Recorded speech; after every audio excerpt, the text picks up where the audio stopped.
ಕನ್ನಡ ಅನುಷ್ಠಾನಕ್ಕೆ ನಮ್ಮ ಅಭ್ಯಂತರ ಇಲ್ಲ. ಕನ್ನಡಕ್ಕೆ ಕೊಡುವ ಪ್ರಾಮುಖ್ಯತೆಯನ್ನು ಮರಾಠಿ ಭಾಷೆಗೂ ನೀಡಬೇಕು ಎಂದು ಎಂಇಎಸ್ ಮುಖಂಡರು ಶುಕ್ರವಾರ ಪ್ರತಿಭಟನೆ ನಡೆಸಿ ಜಿಲ್ಲಾಧಿಕಾರಿಗೆ ಮನವಿ ಸಲ್ಲಿಸಿದರು.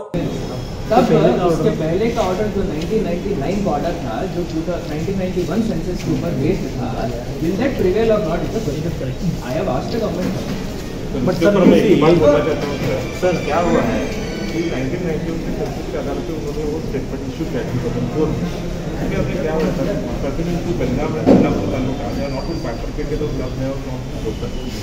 ಬೆಳಗಾವಿಯಲ್ಲಿ ಬಹುಭಾಷಿಕರು ಮರಾಠಿ ಜನರಿದ್ದಾರೆ. ಅವರಿಗೆ ಕನ್ನಡ ಬರುವುದಿಲ್ಲ. ಅದರಿಂದ ಸ್ಥಳೀಯ ಸಂಸ್ಥೆಗಳು, ಮಹಾನಗರ ಪಾಲಿಕೆ ಹಾಗೂ ಪಟ್ಟಣ ಪಂಚಾಯಿತಿಗಳ ಸರ್ಕಾರಿ ದಾಖಲಾತಿಗಳನ್ನು ಮರಾಠಿ ಭಾಷೆಯಲ್ಲಿ ನೀಡುವಂತೆ ಜಿಲ್ಲಾಡಳಿತ ಕ್ರಮ ಕೈಗೊಳ್ಳಬೇಕೆಂದು ಒತ್ತಾಯಿಸಿದರು.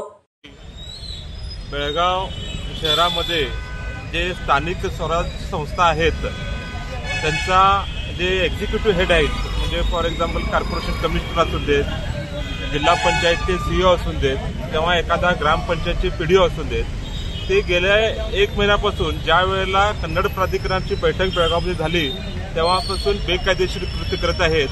आणि जे स्थानिक संस्थाचे जे फलक होते ते 3 भाषेमध्ये लिहिण्यात गेले होते की मराठी, कन्नड आणि इंग्लिश.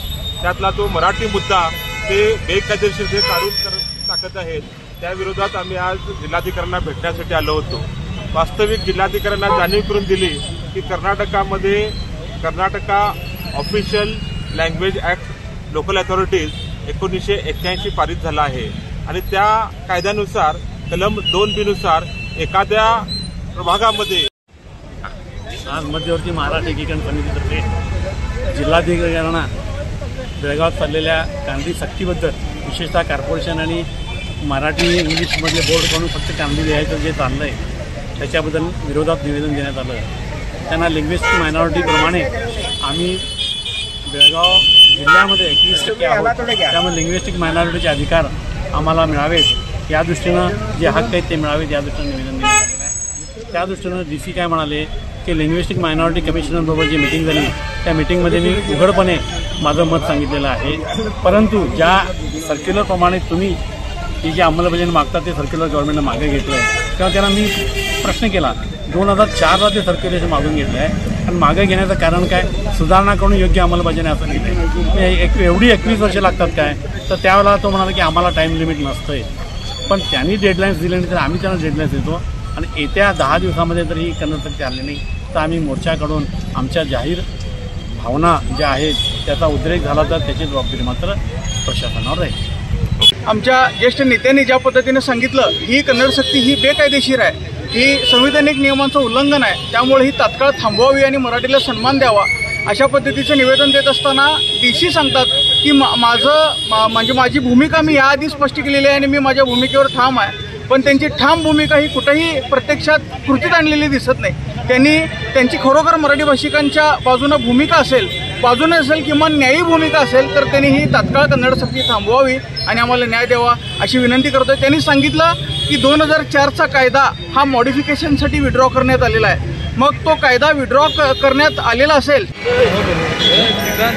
सबका साथ सबका विकास म्हणत आज भाजपच्या नगरसेवकांची सत्ता महानगरपालिकेवरती आहे. काल महानगरपालिकेमध्ये जो प्रकार घडला, महाराष्ट्र एकीकरण समितीच्या नगरसेवकांनी त्या ठिकाणी मराठीमध्ये कागदपत्रांची मागणी केलेली असताना इतर मराठी भाषिक नगरसेवक शांत बसले होते. ज्या वेळेला सबका साथ सबका विकास असं भाजप घोषणा देत आहे त्यावेळेला इथल्या मराठी भाषिकांच्या विकासांचा त्यांना विसर पडतो. आणि त्याचबरोबर या राज्यामध्ये ज्या काँग्रेसची सत्ता आहे, ज्या संविधान वाचवण्याचा आव हे काँग्रेस आणत असतं आहे, या ठिकाणी इथल्या मराठी भाषिकांना संविधानाने दिलेल्या अधिकाराखाली सुद्धा जगू दिलं जात नाही. यासाठी हे काँग्रेस सरकार मराठी भाषिकांना त्यांचे न्याय हक मिळवून देण्यासाठी प्रयत्न करणार आहे का? ಎಂಇಎಸ್ ಮುಖಂಡರ ಮನವಿ ಆಲಿಸಿದ DC ಮೊಹಮ್ಮದ್ ರೋಷನ್, ನಿಮ್ಮ ಬೇಡಿಕೆ ಕುರಿತು ಸರ್ಕಾರಕ್ಕೆ ಕಳಿಸುವೆ, ಸರ್ಕಾರದ ನಿರ್ದೇಶನದಂತೆ ಮುಂದಿನ ಕ್ರಮ ಜರುಗಿಸಲಾಗುವುದು ಎಂದರು. ಎಂಇಎಸ್ ಮುಖಂಡರಾದ ಮನೋಹರ್ ಕಿನೇಕರ್, ಶುಭಂ ಶೆಳಕೆ, ರಮಾಕಾಂತ್ ಕೊಂಡಸ್ಕರ್ ಸೇರಿದಂತೆ ಇತರರು ಉಪಸ್ಥಿತರಿದ್ದರು. Vinod Kulkar, KMM Kannada news, Belagavi.